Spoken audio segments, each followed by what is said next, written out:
नमस्कार, मी नीलम देवकर आणि आपण पाहत आहात ॲक्ट 20 न्यूज. आता सविस्तर बातम्या. बहीण भावाच्या अनोख्या भावनिक बंधाला उलगडणारी नवी सिरियल निवेदिता माझी ताई नुकतीच सोनी मराठी चॅनलवर सुरू झाली आहे. यातशा संजय गिरी, अशोक फळे देसाई यांच्यासह लहान भावाच्या भूमिकेत रुद्रांश चोंडेकर यांच्या प्रमुख भूमिका आहेत. यातील कलाकारांची ॲक्ट 20 ने साधलेला संवाद पाहूयात. मोडवर आल्यानंतर उत्सुकता लागते पुढे काय होईल. त्यात पुन्हा काहीतरी नवीन पात्राची एंट्री होते, काहीतरी तिला मोड दिला जातो, कोणाला तरी बळजबरी प्रेक्षकांच्या माथी मारल्या जातं. हे आपल्या सिरियल मध्ये होणार आहे का? असं बळजबरी काही माथी मारलं जात नाही असं मला वाटतं. त्या गोष्टीला पूरक असं आपण पुरवत असतो. जसं मी आत्ताच म्हणालो तसं प्रेक्षक आता कसं आहे ते शेवटी प्रेक्षकांना काय आवडेल हे करून बघितल्याशिवाय कळत नाही. मग ते काय म्हणतो आपण त्याला ट्रायल अँड एरर बेसिसवर बऱ्याच सिरियल असतात. मग प्रत्येक मालिका हिट होतेच असं नाही. काही गोष्टी करून बघतात की हे चालतंय का बघा, हे पात्र आणून बघूया आपण, वर्क होतंय का.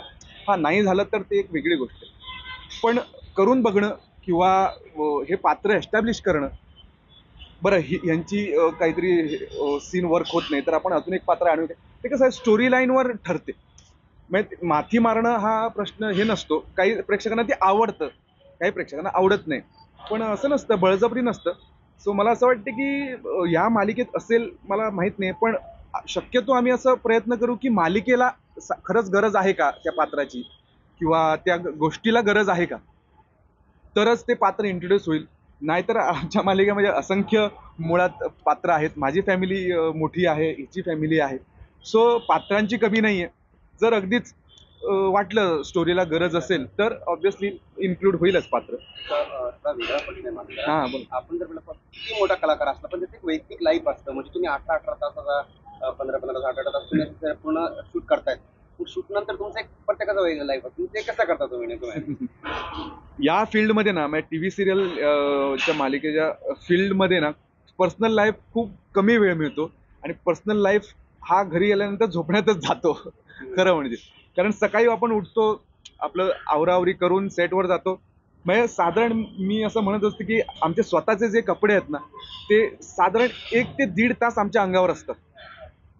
बाकी आम्ही त्या पात्राचेच कपडे घालत असतो. म्हणजे एवढा कमी वेळ आम्ही आमच्या स्वतःसाठी असतो. म्हणजे सेटवर गेले की ती स्क्रिप्ट वाचा, ते पाठांतर करा, रिहर्सल करा, या सगळ्या गोष्टी. कारण पटपट करायचं असतं ना, मालिकेला वेळ कमी असतो तसा पटकन.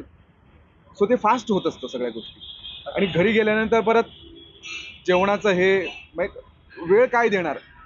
म्हणजे जगतोय ना मी, एवढंच असतं फक्त. आणि सुट्टी असेल तर मग थोडंफार स्वतःसाठी काही मजा करायची असेल तर ती करून घेतो. आम्ही जर बघितलं तर आपण सिरियल बघितलं, आता आमच्यासारखेला तर घरातच बघा सिरियल मिळतं. टीव्ही ऑन केला की लगे अरे असं होणार तसं होणार. मात्र ती गडबड कशी असते, कारण की एखादा सीन असतो, अरे तो आता हा रेडी नाही बाबा, त्याला कसं बोलायचं, ते कसं मॅनेज केलं? ते सगळं मॅनेज करायला माणसं नेमलेली असतात. आम्ही दिसतो तुम्हाला नट म्हणून समोर दिसतो, पण मागे 60-70 जण मागे धावत असतात.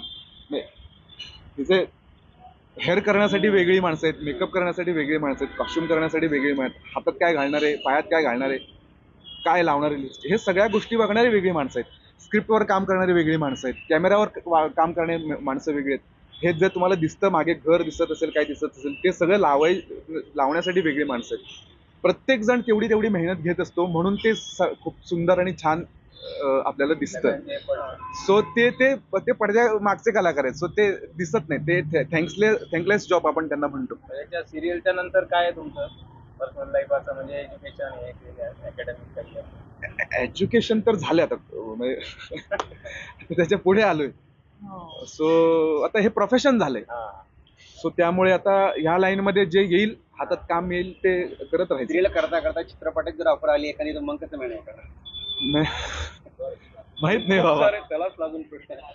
आपल्या मराठी सिरियल मध्ये खूप जणांनी मोठ्या पडद्यावर सुद्धा एंट्री केली. हो, खूप जण बरोबर बरोबर बरोबर बरोबर. मला तशी जर हे आली चान्स आला करेन ना.